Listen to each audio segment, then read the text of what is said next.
পহেলা ফেব্রুয়ারির মধ্যে চলতি বছরের হজ যাত্রীদের আবাসন ও পরিবহন ব্যবস্থা সহ সব কার্যক্রম শেষ করার নির্দেশনা দিয়েছে সৌদি সরকার।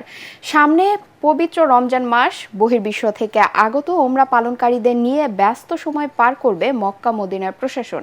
এ কারণেই সৌদি সরকারের এমন নির্দেশনা। সৌদি আরব থেকে সাজিদুল ইসলামের প্রতিবেদন, জানাচ্ছেন জাহিদুল আলম। পবিত্র রমজান মাসকে সামনে রেখে অনেকটা আগে ভাগেই হজের কার্যক্রম সম্পন্ন করতে চাইছে সৌদি সরকার। নির্দেশনা অনুযায়ী পয়লা ফেব্রুয়ারির মধ্যে সম্পন্ন করতে হবে চলতি বছরের হজের যাবতীয় কার্যক্রম। কারণ রোজার এই পবিত্র মাসে সারা বিশ্ব থেকে আগত ওমরা পালনকারীদের নিয়ে ব্যস্ত সময় পার করবে মক্কা মদিনার প্রশাসন। গত বছরেও বাড়ি ভাড়ার ক্ষেত্রে সৌদি সরকার একটি টাইমলাইন দিয়েছিল, নির্ধারিত সময় পরবর্তীতে বৃদ্ধি করা হয়েছে। এবছরও অনেক এজেন্সি মনে করছেন যে সময় বৃদ্ধি পাবে এবং তারা পরবর্তীতে তুলনামূলক ভালো বাড়ি কম পয়সায় নিতে পারবে, এই চিন্তা ভাবনা করতে পারে। আমি বলবো যে এটি করার কোনো সুযোগ নাই।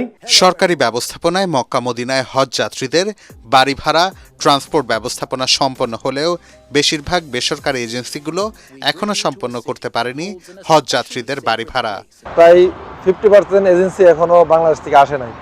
তারা কেন এরকম করতেছে আমরা জানি না। যদি সময়টা না বাড়ানো হয়, আমি মনে করি বেশিরভাগ বেশ কিছু লাইসেন্সের মালিক, ট্রাভেলসের মালিক বেকায়দা পড়বে বাড়ি ভাড়া না করতে পারলে। অনেক এজেন্সি মোনাজ্জেব যারা আছে তারা অলরেডি মক্কা অনেক জায়গায় ঘোরাফেরা করতেছে কম ভাড়া নেওয়ার জন্য, কিন্তু এরকম যদি করে তাহলে একটা সময় তারা বেশি ভাড়া নিতে হবে ঘর।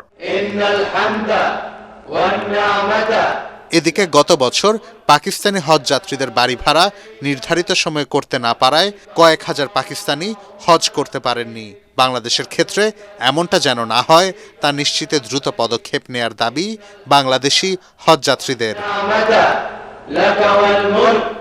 Bureau report, ATN Bangla.